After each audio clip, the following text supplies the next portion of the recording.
देखो ध्यान लगाओ, प्रश्नावली है 13.1 पृष्ठीय क्षेत्रफल और आयतन।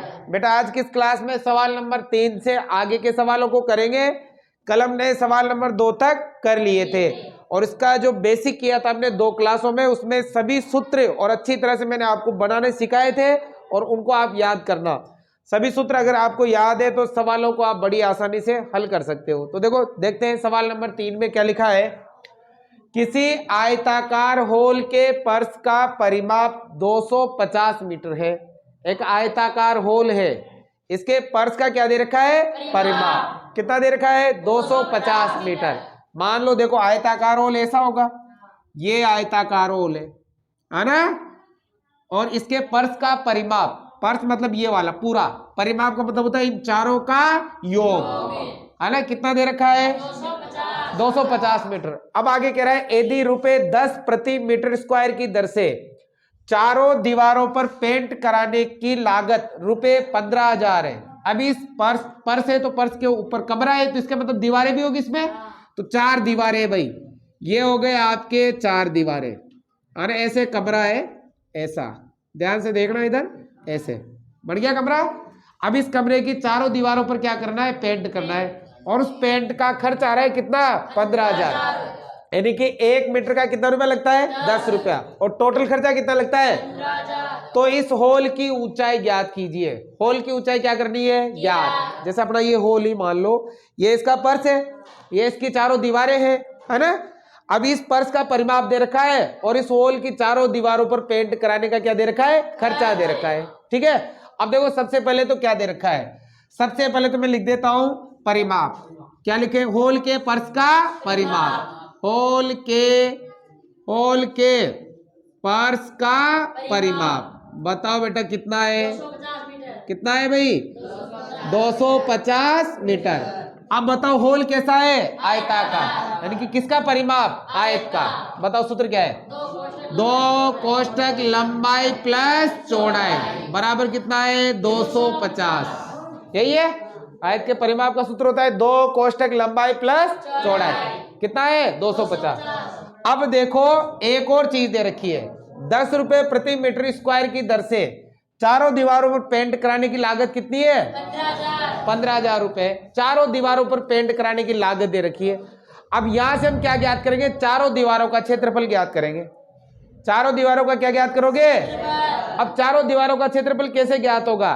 कुल जो लागत है ना, उसमें जो 1 मीटर में लागत है उसका भाग दे देंगे।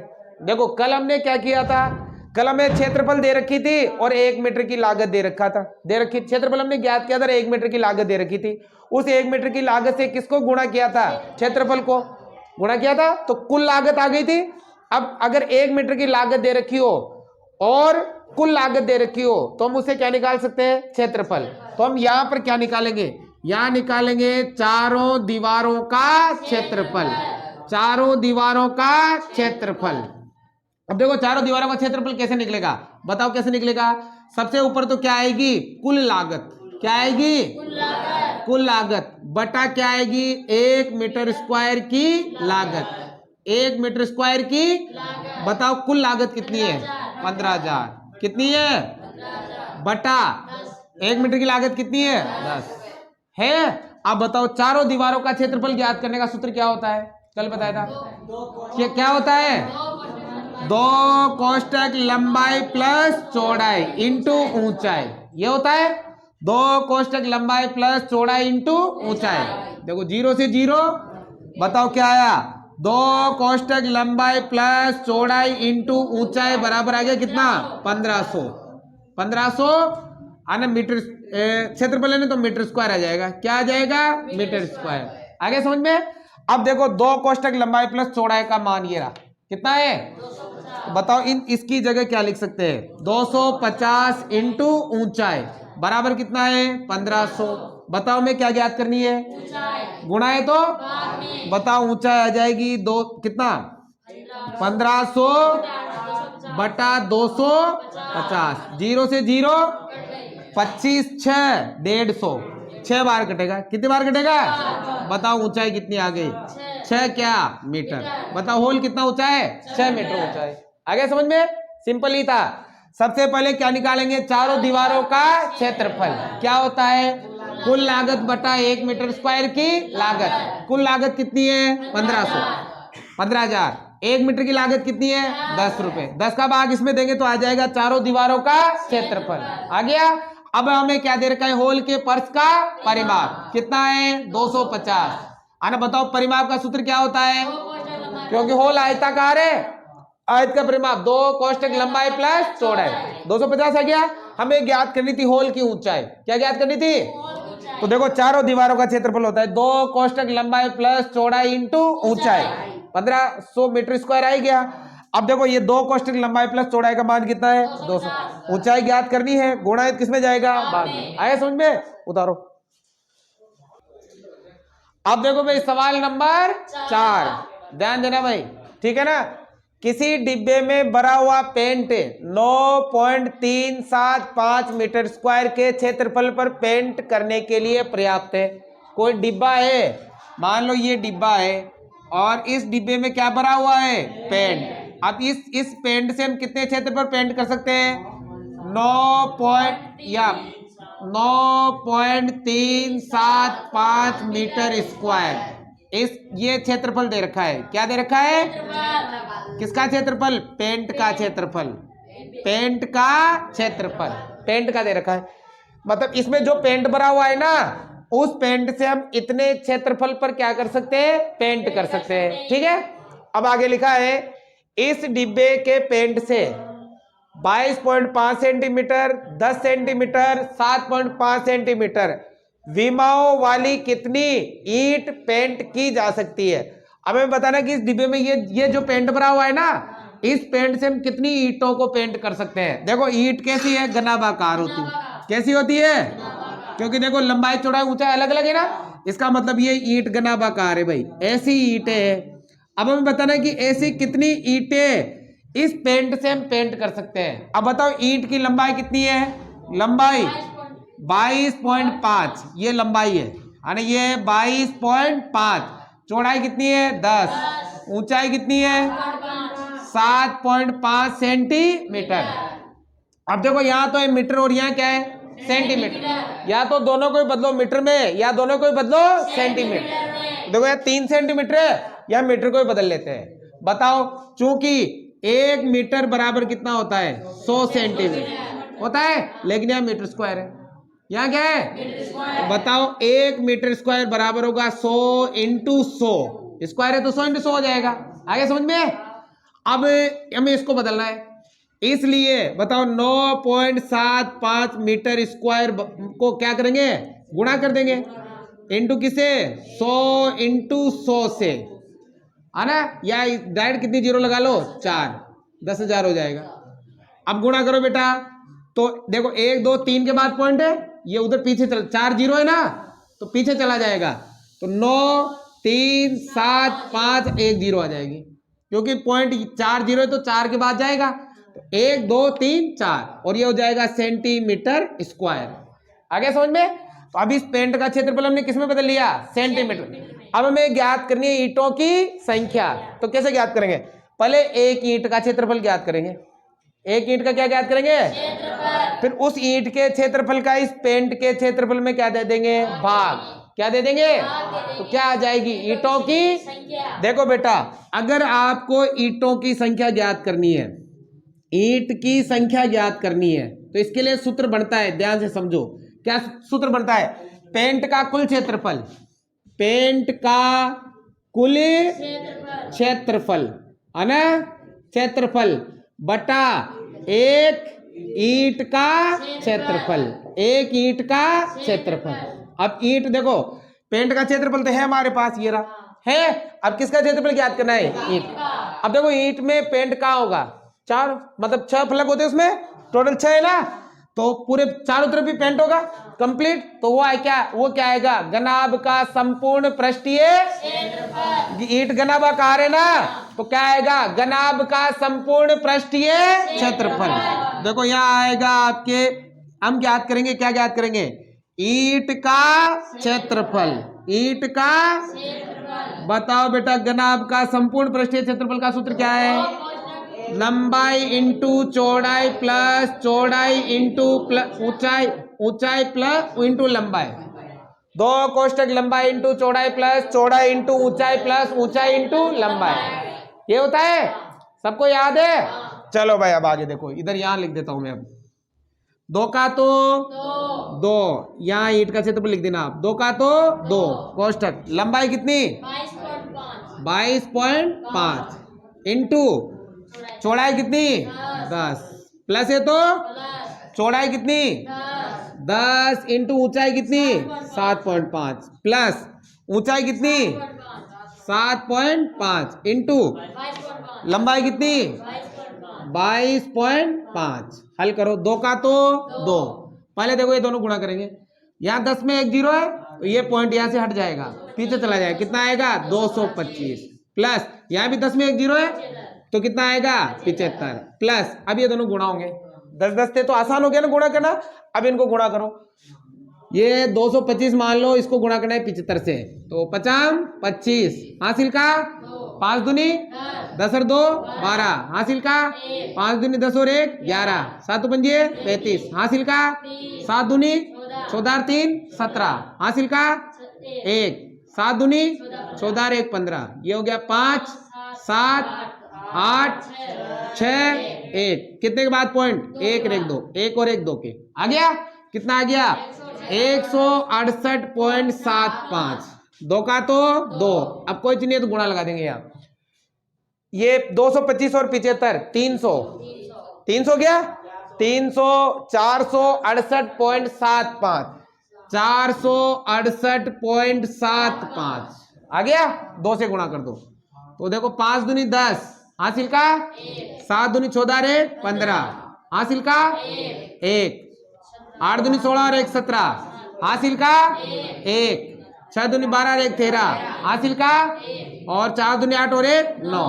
पीछे से कितने के बाद पॉइंट 2 के बाद पॉइंट। आगे समझ में ये आ गया सेंटीमीटर स्क्वायर। आगे ईंट का क्षेत्रफल। अब ये सूत्र बताओ पेंट का अब आगे ईंट का क्षेत्रफल। अब ज्ञात करनी ईंटों की संख्या। तो बताओ पेंट का कुल क्षेत्रफल बताओ, एक ईंट का क्षेत्रफल बताओ बेटा। पेंट का कुल क्षेत्रफल कितना ये रहा, कितना है 93,750 बटा एक ईंट का कितना है ये रहा 937.50। देखो दोनों सेम ही है, सेम ही है ना दोनों, फर्क केवल किसका है ये पॉइंट हटा दे, यहाँ ऊपर क्या लग जाएगा 100, क्योंकि पॉइंट के बाद कितनी जीरो है कितने अंक है 2 तो 100 हो जाएगा।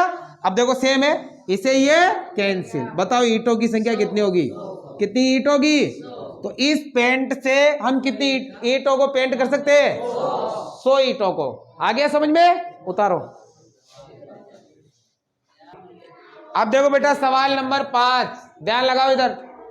एक घनाकार डिब्बे का एक किनारा 10 सेमी लंबाई का है। एक तो घन है, क्या है घन, तथा एक घनाभाकार डिब्बे की लंबाई चौड़ाई ऊंचाई क्रमशः 12.5 सेमी 10 सेमी और 8 सेमी है। ठीक है, ये दे रखा है। मैं एक तो दे रखा है घन और एक दे रखा है घनाभ। मैं पहले चित्र बना देता हूं। यहाँ देखो घन तो होता है जिसकी सभी पृष्ठ क्या हो बराबर, सभी पृष्ठ वर्ग हो, है ना। ये ऐसा है भाई, ऐसा घन है। अब इसका एक किनारा कितना है 10, ये वाला 10 है तो ये भी 10 और ये भी 10, क्योंकि इसकी लंबाई चौड़ाई ऊंचाई क्या होती है बराबर होती है।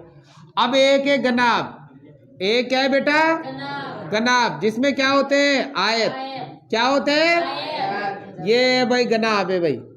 अब इस घनाभ की लंबाई चौड़ाई ऊंचाई दे रखी है, लंबाई चौड़ाई ऊंचाई लंबाई कितनी है 12.5 है ना, चौड़ाई कितनी है 10 और ऊंचाई कितनी है 8 सेंटीमीटर। अब देखो इसी सवाल में हमसे 2 सवाल पूछे। कितने सवाल पूछे 2 सवाल पूछे। देखो नंबर 1 पहले में क्या पूछा है, किस डिब्बे का पार्श्व पृष्ठीय क्षेत्रफल अधिक है। इन दोनों डिब्बों में से बताना है, एक तो डिब्बा घन के आकार का है, एक घनाभ के आकार का है। दोनों में से बताना है कि किसका पार्श्व पृष्ठीय क्षेत्रफल अधिक है और कितना अधिक है। घन का भी बताना है और इन दोनों में से बताना है किसका ज्यादा है और कितना ज्यादा है। ठीक है, पहले तो घन का निकालेंगे फिर घनाभ का निकालेंगे, पता चल जाएगा। पहले तो देखो क्या लिखेंगे, घन का कौन सा, पार्श्व पृष्ठीय क्षेत्रफल, पार्श्व पृष्ठीय, बताओ सूत्र याद है क्या होता है, 4 भुजा स्क्वायर। अरे घन का क्या होता है, पार्श्व पृष्ठ का मतलब होता है चारों दीवारों का क्षेत्रफल। एक दीवार का ए स्क्वायर तो 4 दीवार का क्या हो गया, 4। अगर आपने बेसिक वाली क्लास अच्छे से नहीं समझी है तो उसको सूत्रों को अच्छे से समझो और जब सवाल करोगे ना सूत्र ऑटोमेटिक आपको याद हो जाएंगे। ठीक है ना, इसलिए प्रैक्टिस करो, अभ्यास करो। तो देखो बेटा 4 का तो 4 इंटू बताओ ए कितना है, 10 भुजा ए, इसका ए 10 है ना, तो ये 10 का स्क्वायर, 4 का तो 4, 10 का स्क्वायर 100, कितना हो गया 400 सेंटीमीटर स्क्वायर। ये तो इस घन वाले डिब्बे का आ गया। अब इधर देखो क्या नाम है, घनाभ का पार्श्व पृष्ठीय क्षेत्रफल, पार्श्व पृष्ठीय कहो या चारों दीवारों का क्षेत्रफल कहो, चारों दीवारें बताया था कल, पार्श्व पृष्ठ और चारों दीवार क्या होती है, एक ही होती है। बताओ बेटा क्या होता है, 2 कोष्ठक लंबाई प्लस चौड़ाई इंटू ऊंचाई। ये है लंबाई, ये है चौड़ाई और ये है ऊंचाई।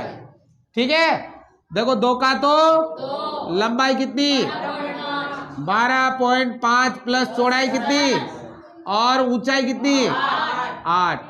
देखो 2 का तो दोनों को जोड़ लो 22.5 इंटू कितना 8। देखो 22.5 का दुगुना 45, अरे 2 से गुणा दुगुना करते हैं, 22.5 का दुगुना 45 किससे गुणा करेंगे 8 पंजे 40, बचे कितने 4, 8 चौक 32, 32 और 4 36, 360 सेंटीमीटर स्क्वायर। बताओ किसका ज्यादा है, घन का ज्यादा है और कितना ज्यादा है 40 ज्यादा है। यहां लिख देंगे हम, क्या लिख देंगे, क्या नाम है, घनाकार डिब्बे का पार्श्व पृष्ठीय क्षेत्रफल क्या है, अधिक है। और कितना अधिक है, देखो ये 400 में से घटा देंगे कितना 300, आ जाएगा 40 सेंटीमीटर स्क्वायर। आगे समझ में कोई डाउट किसी को नहीं है? अगर कोई फिर बाद में पूछूंगा डाउट निकल गया तो लाल करूंगा गाल दे, ध्यान रखना। अब देखो दूसरा सेकंड, बोर्ड पे देखो, बोर्ड पे देख रहे, दूसरा, किस डिब्बे का कुल पृष्ठीय क्षेत्रफल कम है और कितना कम है। कुल का मतलब होता है संपूर्ण पृष्ठीय क्षेत्रफल। सबसे पहले घन का निकालेंगे और घनाभ का निकालेंगे। ठीक है, पहले देखो घन का क्या निकालेंगे, संपूर्ण पृष्ठीय क्षेत्रफल